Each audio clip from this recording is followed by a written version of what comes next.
Tu as des pods qui ne démarrent pas, tu as des events qui s'accumulent et tu n'as pas forcément le temps de lire les 40 lignes de kubectl describe pour comprendre ce qui se passe dans ton cluster. Bonjour à toutes et à toutes, bienvenue sur ma chaîne Code with Kani. Avant de rentrer dans le vif du sujet, je vais juste te donner un peu de contexte. Regarde cette timeline. En 2014, Kubernetes Open Source a vu le jour. Les gens disaient que c'est très complexe, bien sûr que ça l'est, et c'est pas pour tout le monde. Aujourd'hui, c'est les standards de facto. En 2022, on a vu débarquer ChatGPT et tout le monde pensait à la base que c'était un gadget. Aujourd'hui, ChatGPT, donc les LLM, est dans tous les workflows. Et en 2023, en décembre, la CNCF, la fondation derrière Prometheus Argo CD, intègre officiellement Kawites comme projet Sandbox. Et ça, ce n'est pas un hasard. Et nous allons nous concentrer sur Kawites sur cette vidéo. Donc aujourd'hui, en 2006, dans ma démo, je vais me tourner vers Kawites GPT et je vais le faire tourner sur mon Oblab Bare Metal. Ce que je vais te montrer au travers de cette vidéo, c'est que la plupart des tutos ne te montrent pas Kawites branché directement sur Oblab en local. C'est un vrai cluster Bare Metal qui tourne chez moi à la maison. Donc, zéro OpenAI, zéro LLM extérieur comme ChatGPT ou whenever, et zéro données qui sortent de mon cloud. Tout reste à la maison. On va voir ça sous deux angles. Premièrement, on va regarder en mode CLI depuis mon poste Windows pour analyser mon cluster. Donc, je vais brancher Kawites GPT sur mon cluster à la demande pour pouvoir analyser les différents clusters. Et dans un deuxième temps, je vais faire tourner Kawites GPT comme opérateur dans le cluster pour pouvoir récupérer les différents rapports en continu et pouvoir connaître l'état de mon cluster. Donc, c'est parti. Alors, Kawites, c'est quoi concrètement? Kawites, c'est un outil open source écrit en Go, comme je le présente un petit peu sur le site officiel des Kawites GPT. C'est un outil qui est écrit en Go, je disais, qui est aujourd'hui dans la CNCF Sandbox.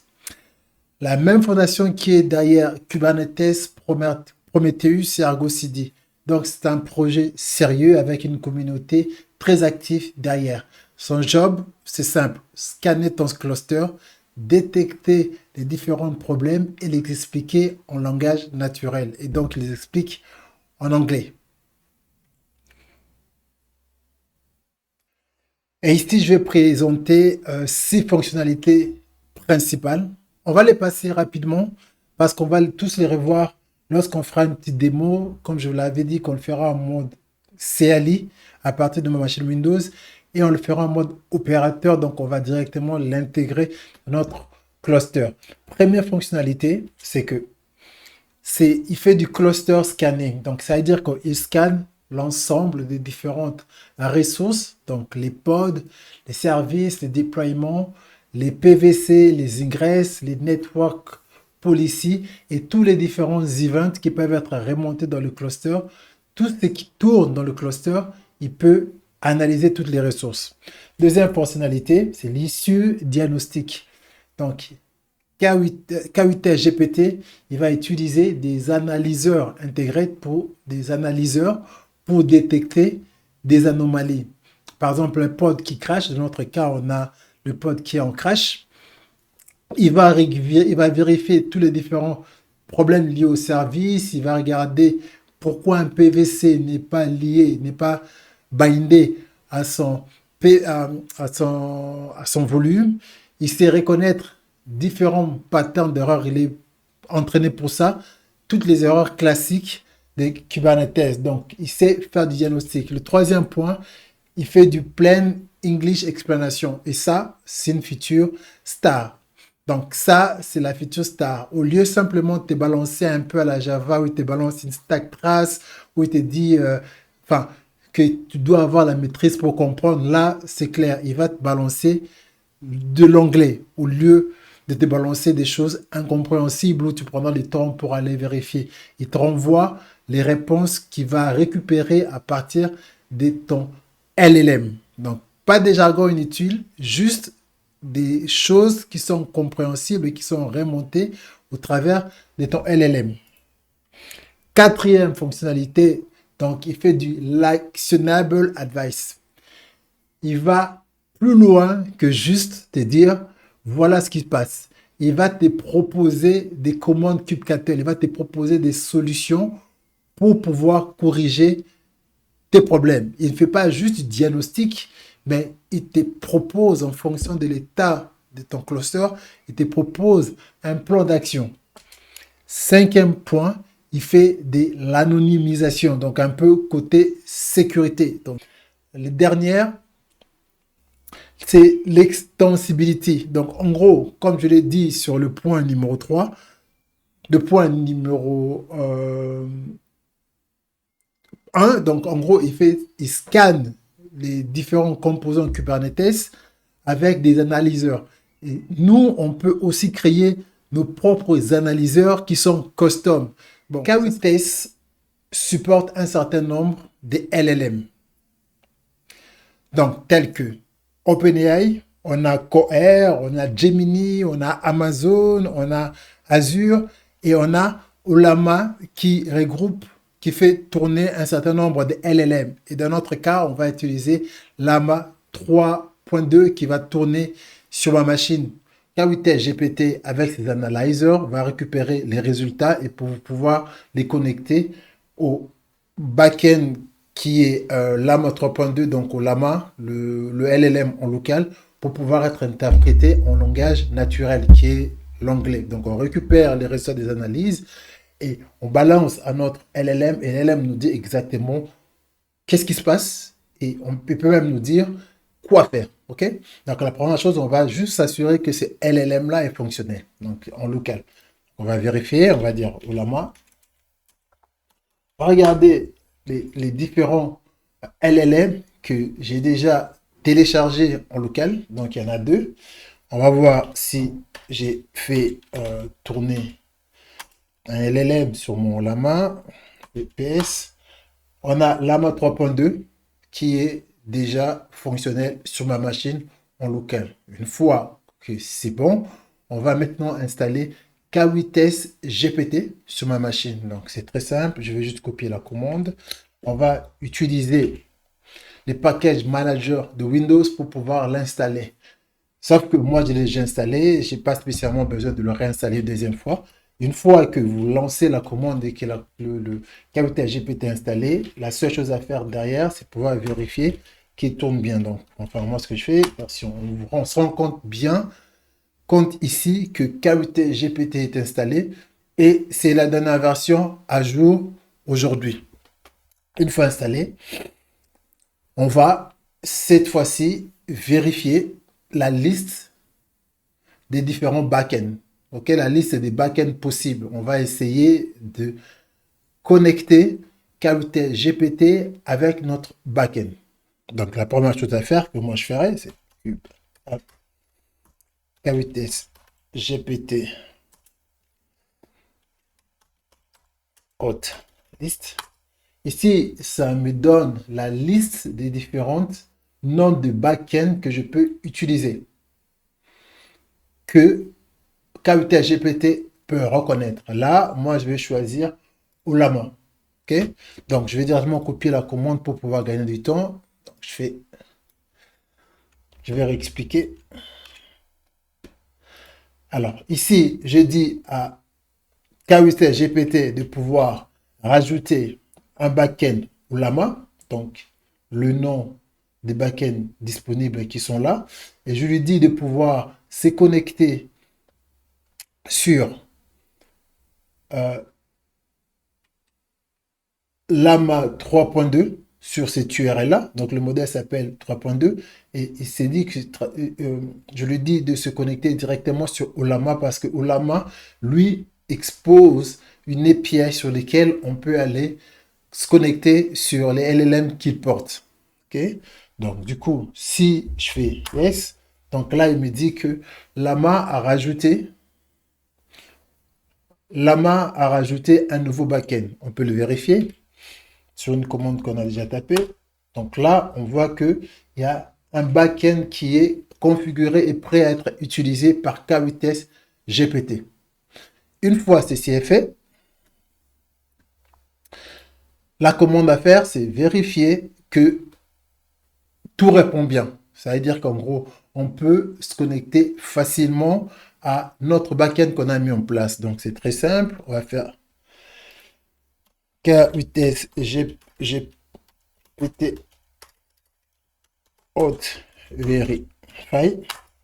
Donc, si on répond, s'il n'y a aucun message d'erreur, ça veut dire que K8s GPT est bien configuré pour utiliser Llama 3.2.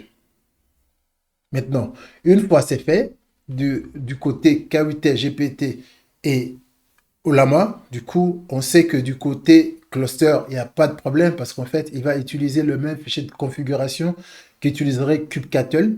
Là, pour l'instant, moi, si j'ai fait kubectl, comme on l'avait fait getPod, on voit qu'on est connecté. Donc, du coup, K8s GPT va utiliser le même fichier la même configuration que kubectl pour pouvoir se connecter au cluster. Donc, il n'y a aucun problème. Il utilise le fichier kubeconfig qui utilise kubectl. Ok, maintenant, ce qu'on va faire, on va lancer la première analyse sur notre cluster. Ok, donc, pour lancer la première analyse sur notre cluster, on va le faire K8s GPT analyse. Donc, je lance l'analyse et je demande à pouvoir faire explain. Explain pour dire explique-moi en détail. Ne remonte pas parce que si je ne mettais pas explain, il allait juste me dire voilà les différentes erreurs que j'ai remontées. Mais quand je dis explain, je veux dire explique-moi qu'est-ce que je pourrais faire pour corriger le problème. OK? Et à chaque fois, il faut lui mettre le back-end qu'on a mis en place. Attends, j'ai oublié. Back-end qu'on dit au Llama. Donc, on les laisse le temps de pouvoir processer, de remonter les analyses, de récupérer les analyses et pouvoir renvoyer directement à Llama. Donc, on attend. Ah voilà, c'est tous les différents anomalies que lui, il a récupéré. Donc, on peut bien voir qu'en premier, il va commencer par le namespace par défaut. Il va me dire que voilà le premier erreur que j'ai remonté. Donc, il te dit que les différentes solutions pour corriger mon problème sont là. Après, il y a d'autres erreurs qu'il a remontées qui ne sont pas vraiment des erreurs. Ça, on pourra revenir là-dessus pour plusieurs fois. On peut aussi utiliser d'autres options telles que on peut lui dire de remonter les analyzers que sur le namespace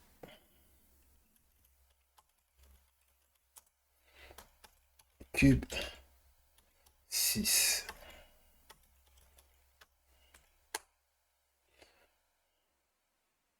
D'accord, là, on lui a demandé de pouvoir faire l'analyse que sur le namespace kube system, ok? Donc, en gros, c'est vraiment un outil que je vous invite à jouer avec parce que pour remonter, en fait, à la différence avec les différents agents, lui, c'est vraiment pas un agent. Lui, tout ce qu'il va faire, c'est se connecter, analyser, donner les résultats de l'analyse au LLM et le LLM va nous dire qu'est-ce qui se passe et comment la démarche humaine qu'on pourra mettre en place pour pouvoir corriger les problèmes. Donc, voilà pour le mode CLI. C'est le mode que tu utilises typiquement depuis ton poste quand tu veux faire un diagnostic à la demande. Donc, tu arrives le matin, tu lances ton analyse et 30 secondes après, tu as une vue claire de ce qui se passe sur ton cluster. Maintenant, en vrai, la question, Est-ce qu'on peut automatiser tout ça? Est-ce que K8S peut fonctionner directement dans le cluster, surveiller en continu et générer des rapports sans que j'ai besoin de venir chaque matin et lancer des commandes manuelles? La réponse est oui. C'est ce qu'on va voir dans la partie suivante avec le mode opérateur. Ok, on vient de voir K8S GPT en mode CLI directement sur notre machine Windows qui se connecte à notre LLM Llama 3.2. Cette fois-ci, on va regarder le deuxième mode qui est le mode opérateur. Avant de commencer, je vais juste prendre 60 secondes pour expliquer le concept d'opérateur dans Kubernetes. Parce que c'est super important pour pouvoir comprendre ce qu'on va faire plus tard. Alors, un opérateur, par définition, c'est une application qui tourne dans les clusters et qui étend les capacités des Kubernetes. Il utilise des custom resource definition, donc des CRD, pour définir des nouveaux types de ressources propres à son domaine. Okay? Concrètement, pour K8S, donc tu déploies l'opérateur dans Kubernetes, tu déploies l'opérateur dans ton cluster Kubernetes, tu crées une ressource de type K8S GPT, c'est ta configuration, donc ça, on va le faire ensemble. Et du coup, ce qui se passe, c'est que c'est l'opérateur qui va surveiller en continu ton cluster. Et à l'issue de la surveillance, il va générer des ressources de type, résultes. Et c'est sans ces résultats qui seront les rapports d'analyse. Okay? Alors, la différence avec le mode CLI, c'est simple. Comme je l'ai un peu mentionné, c'est que le mode CLI va fonctionner à la demande. Donc, j'arrive le matin et je lance l'analyse et du coup, à l'instant T, il me dit l'état de mon cluster. Et par contre, en mode opérateur, il y aura un travail continu et cette analyse continue va générer des ressources de type résultats que je peux regarder et qui me donneront l'état de mon cluster, l'état des tels pods. Voilà, ça, on verra ça aussi dans l'exemple qu'on va prendre tout à l'heure. Okay? Donc, avant tout, on va regarder sur l'installation de l'opérateur K8S GPT avec l'outil Helm. Okay? Donc, la première chose, on va commencer par aller sur notre terminal et regarder si les repos existent déjà, parce que je ne me rappelle plus si je l'ai sur la Helm, repo, liste. Ah, ok, d'accord. Le repo a déjà été rajouté, donc pour ajouter les repos, c'est pas très compliqué. On fait Helm, repo add, donc on double les noms et on rajoute l'URL sur lequel il va aller récupérer le repo. D'accord? Donc du coup, ça, on va mettre à jour les repos. On va faire Helm, repo, update, mettre à jour le repo. Donc, le repo est à jour. Maintenant, on va commencer par créer en premier lieu le namespace sur lequel va tourner nos ressources K8S, K8S GPT. Donc, on va faire, je copie, create namespace K8S GPT. Donc, on prépare le namespace sur lequel ça va tourner. Du coup, on va installer l'opérateur. Okay? Donc, on va installer l'opérateur sur notre namespace. Ce qu'on fait, on va faire install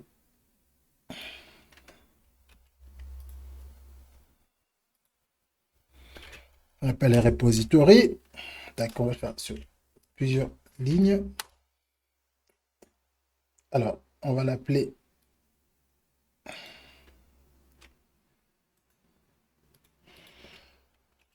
donc c'est K8S ici. Tac. En dernier, on va le mettre sur les namespaces qu'on vient de créer. Comme ça, notre opérateur, il sera bien dans le namespace. OK. On lance. Là, on se rend compte que notre opérateur K8S est installé d'après le rapport que nous dit Helm. On va vérifier ça. On va regarder si il est en running. Tiens, cool. On voit bien que notre opérateur tourne, il marche, il vient d'être installé. Maintenant, une fois qu'on vient d'installer notre opérateur, du coup, nous, on va créer, comme je l'ai dit tantôt, on va créer la configuration qui va permettre à notre opérateur de pouvoir atteindre notre LLM, donc Llama 3.2. Ok, donc du coup, ici, si je fais ls, il y a le fichier K8s, la config, qui va me permettre, donc un CRD que j'ai mis en place, qui va me permettre de pouvoir, euh, me connecter à mon Olama. Ok, donc du coup, le fichier en question, on est là. Alors là, pour le mode CLI, on l'avait appelé le backend, on l'avait appelé Olama, mais en mode opérateur, Olama ne marche pas. Donc du coup, ce node backend là n'est pas disponible. Donc on met l'URL, on met le backend et on met aussi le modèle sur lequel on travaille et on lui dit de pouvoir targeter ses composants sur Kubernetes. Donc là, ça marche. On va lancer le kubectl apply-f. On va l'appeler notre. On va lancer la configuration. La configuration est créée. On va vérifier que maintenant que notre CRD est créé, parce qu'en fait c'est un objet KVT GPT, on va vérifier. Tac, s'il est créé. Bingo. Donc du coup, notre config est créé. Maintenant, l'opérateur tourne dans le cluster. Il scanne, donc en permanence, on continue les différentes ressources que j'ai présentées tout à l'heure. Et chaque anomalie détectée, à chaque fois qu'il détecte quelque chose qui ne va pas, il va créer un objet de type result dans Kubernetes. Et ça, on va voir ça tout de suite. On va commencer par, dans un premier temps, créer un pod problématique. Donc, du coup, je vais créer un pod avec... alors, je vous montre les pods. Le pod broken pod. Donc, du coup, on voit bien qu'il va prendre une image qui n'existe pas. D'accord. Du coup, moi, ce que je vais faire, je vais déployer le broken pod. Donc, kubectl fly-f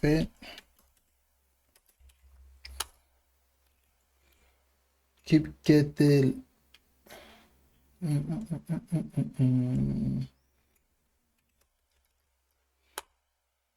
voilà, ok. Donc du coup, là, je viens de créer un pod que je sais dorénavant qui ne marche pas. Est-ce que mon opérateur il sera capable de pouvoir remonter des problèmes liés à ces pods via les résultats? Donc du coup, là, je vais relancer le résultat. Tac. Pour l'instant, il tourne. Il ne m'a pas encore remonté le résultat. Donc on attend.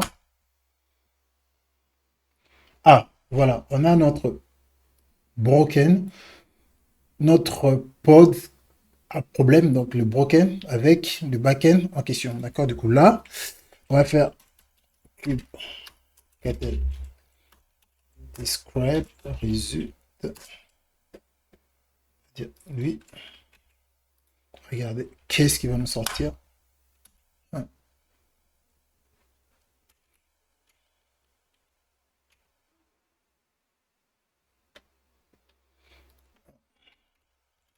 Non, il faut le mettre sur namespace. Vitesse. Voilà.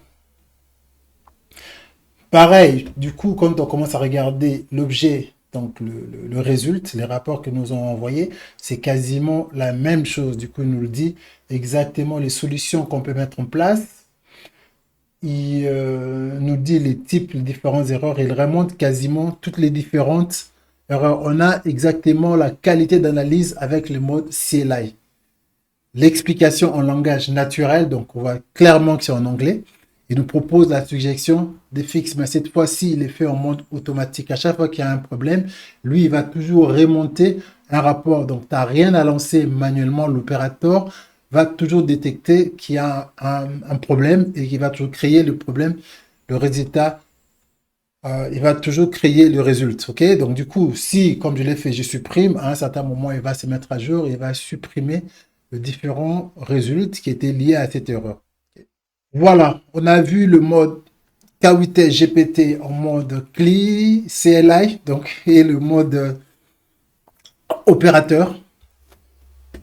Le mode CLI depuis ton poste, donc du coup j'ai créé un tableau récapitulatif sur lequel on peut regarder. Donc le mode CLI sur ton poste, tu lances une analyse à la demande et tu obtiens un diagnostic en langage naturel en quelques secondes.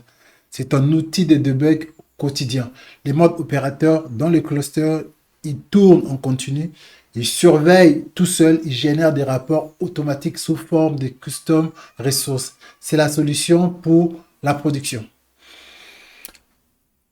Mais je vais terminer sur quelque chose de plus grand. Ce qu'on a fait aujourd'hui, c'est pas juste une installation ou installer un outil de diagnostic.